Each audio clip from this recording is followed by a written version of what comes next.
How about the Tampa Bay Lightning winning the Stanley Cup last night to cement the Lightning as a dynasty with back-to-back Stanley Cups? Now, it wasn't the sweep we predicted, but it was easy. An easy 5 games as Tampa overpowered and overmatched Canadiens Hockey Club. And I don't want to hear about the Lightning being $18 million over the salary cap in the postseason. Every team playing by the same rules. They were just smarter when Kucherov was activated. Simple as that. And Kucherov joined Mario Lemieux as the only 2 players to lead the postseason in scoring back-to-back years. What Tampa has done is incredible. And don't forget about 2019, when they were the best team ever in hockey in the regular season, and they got swept in the first rounds by Columbus. It gives you perspective and appreciation. If you're a fan of the Lightning, these last 2 years, it's been so sweet. Last year was awesome, but of course, no fans in the bubble. This year in Tampa, absolutely amazing. The parade is going to be absolutely legendary. And how about this run that Tampa Sports is on? Tampa, Florida, now Titletown, USA. 3 championships in 10 months. Not out of the realm of possibility. Rays can make the World Series or win it this year. And how about the Bucks? They can repeat this year. Heck, the Lightning can make it 3 in a row. The goaltending this postseason was incredible. How about Vasilevsky? Andrei Vasilevsky was unreal. Going back to last year, I mean, this is incredible. You could chalk up Vasilevsky's 5th straight series-ending shutouts. Last 2 years, Vasilevsky's undefeated following losses in the postseason.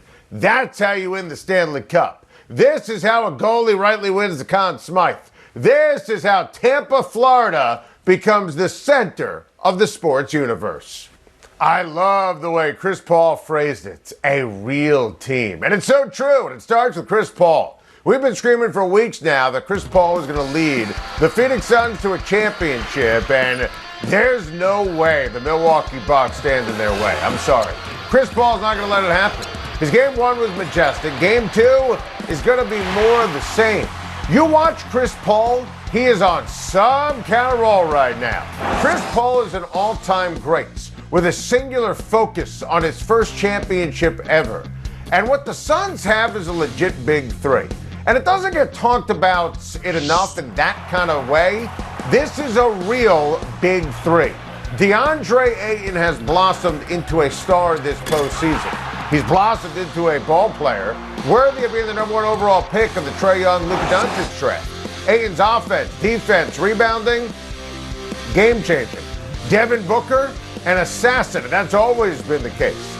Taking everything into account, give me this trio this postseason over Giannis and Chris Middleton and Drew Holiday. Give me the Suns role players over the Bucks role players. Obviously, give me Monty Williams over Mike Budenholzer. Give me that real team in Phoenix, as Chris Paul pointed out, to win tonight and win the NBA title. Aaron Rodgers wouldn't answer the question if he would be the Packers quarterback this season. Brian Anderson and Larry Fitzgerald and Charles Barkley tried a few different ways on TNT. Rodgers wouldn't answer the question because he has 0 intentions on ever playing for the Green Bay Packers ever again, which is what we've been saying on Tampa Schein literally all year. And you just heard Aaron Rodgers on the record, just like he was on the record with Kenny Mayne.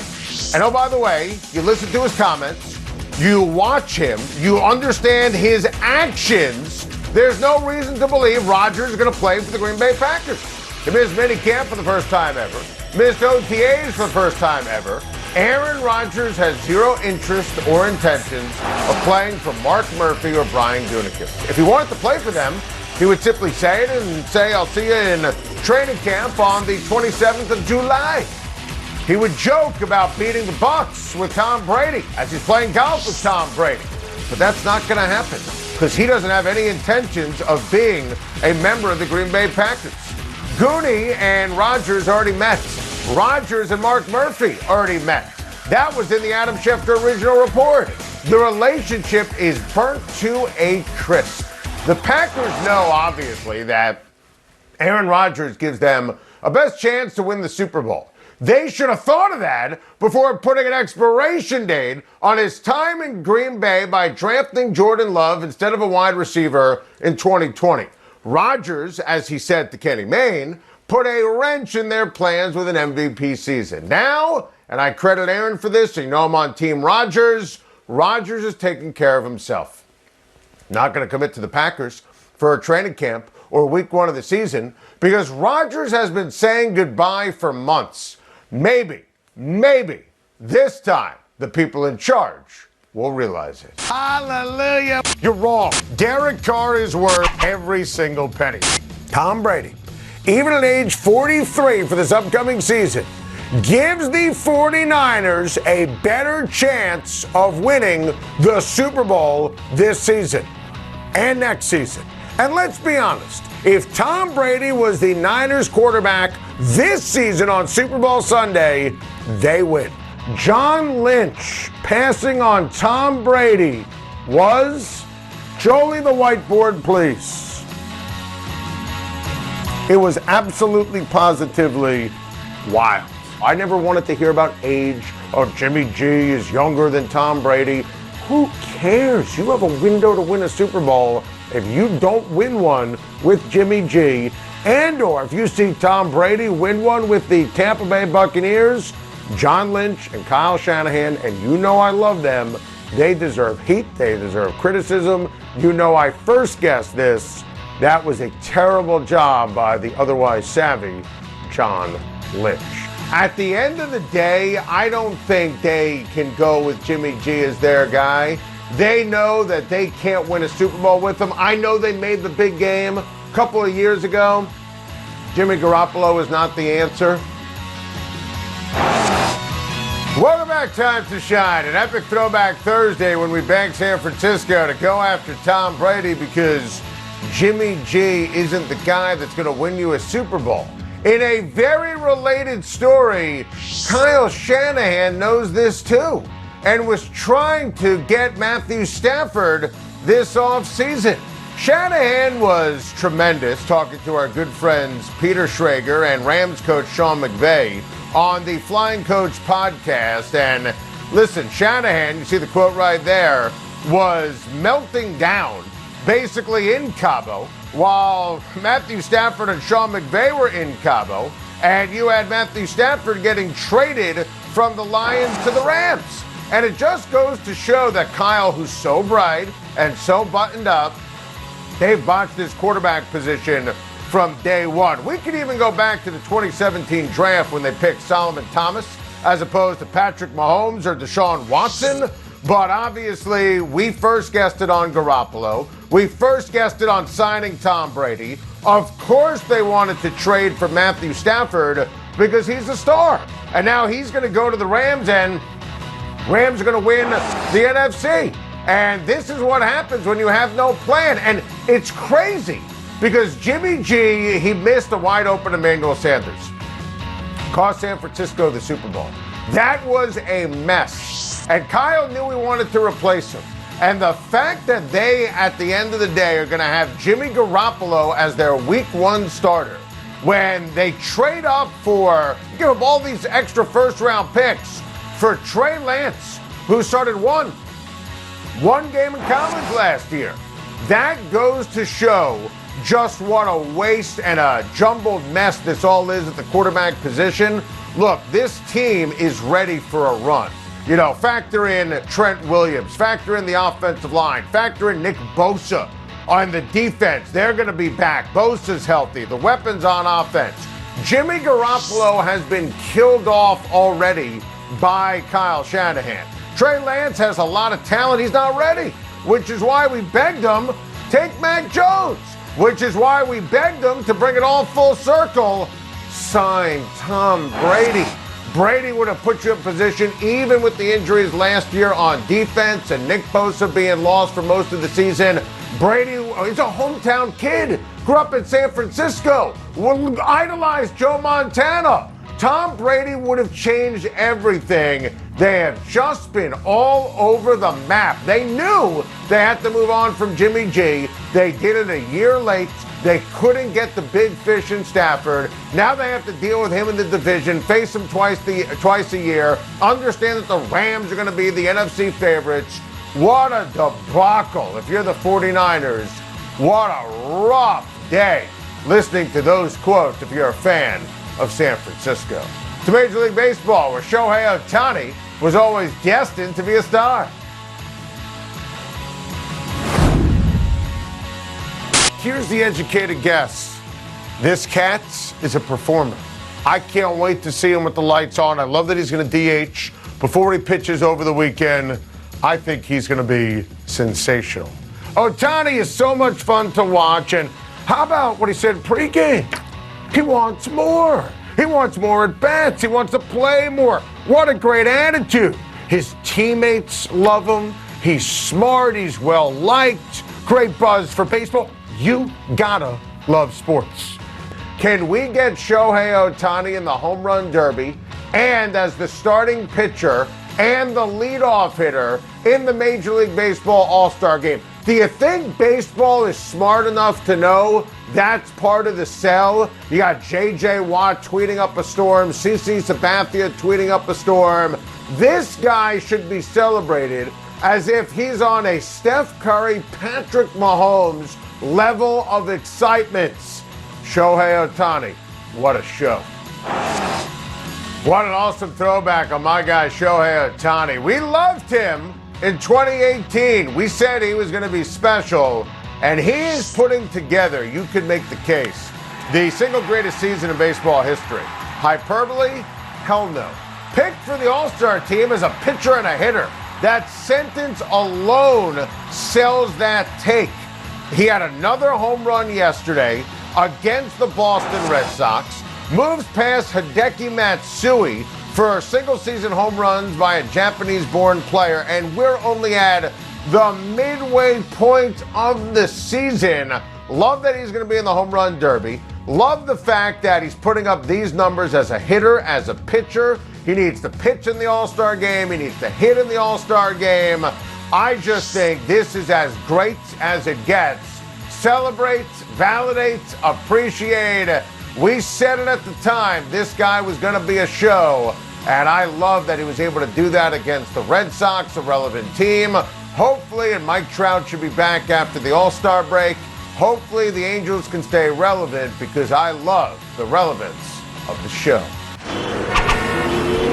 Welcome back, Time to Shine. A lot of great stuff to get off my chest on a Thursday. Jacob deGrom is skipping the All-Star game, and I think it's great.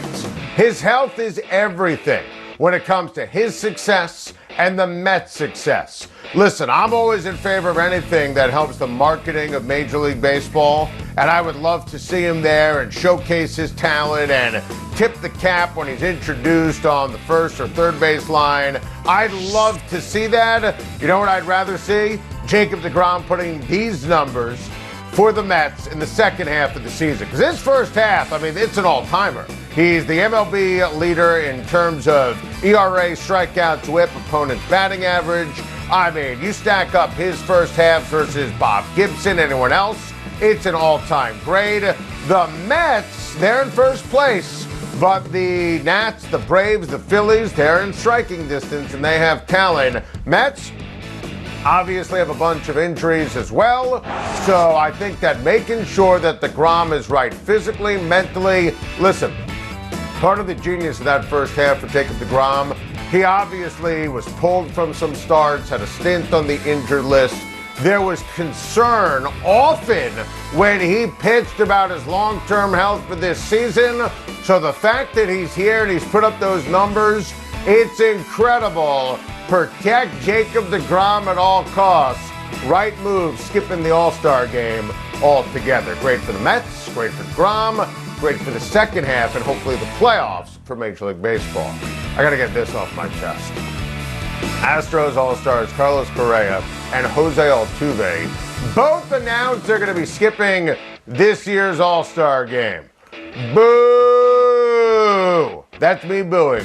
For all the Colorado fans who won't have a chance to do so, let me tell you something. This is pretty crystal clear and obvious what's going on here. This is the first All-Star game for Correa and for Altuve since they were central pieces in a major cheating scandal that rocked baseball, and neither one showed any contrition. So while Altuve says it's a sore leg, even though he's in the lineup today, Correa's wife is pregnant and she has a doctor's appointment. Granted, you can go to the doctor at any time, but, you know, injury, wife pregnant, great. Those are real reasons to skip the All-Star game. But it's also pretty clear this is the first All-Star game since the cheating scandal. So clearly, they want to stick it to Rob Manfred. They want to give it to baseball. They don't want to be booed. Maybe it's actually a blessing that they're both not going to be there. The sad thing is, and I've said this before and I'll say it again as someone who's a major critic and hater when it comes to the Astros and that deplorable cheating scandal, you saw their numbers on the screen. I will always argue that Correa and Altuve did not have to cheat. Bregman did not have to cheat. The Astros were good enough. So one more time. Boo. I gotta get this off my chest. Bucks head coach Mike Budenholzer says he was frustrated by the disparity in free throws in Game 1. Hey, Coach Sock Puppet, why don't you do some coaching? Couple of in-game adjustments, game-to-game adjustments, instead of complaining about the officials. I mean, please, what do you want? Giannis to go to the line more so he can miss more free throws? Let me tell you something. This is such a joke, okay? The Phoenix Suns absolutely torched, they schooled the Milwaukee Bucks in Game 1. They turned Game 1 of the NBA Finals into a glorified scrimmage. So if anyone thinks that was about the officials and the officiating, hey, Coach Budenholzer, chill. Need to get this off my chest. Buffalo Bills head coach Sean McDermott said a new contract for quarterback Josh Allen will work itself out. He was talking to our friend Steve Weish on the NFL Network. And listen, I hear it. I agree with it. I had Brandon Beane on my SiriusXM radio show, general manager for the Bills, and he said the same thing. But it's go time because Lamar Jackson's due an extension and Baker Mayfield's due an extension. And if you're going to rank Josh Allen, Lamar Jackson, Baker Mayfield in order of who deserves the most money, that right there, that's the order. It's Allen 1, Lamar 2, Baker Mayfield 3.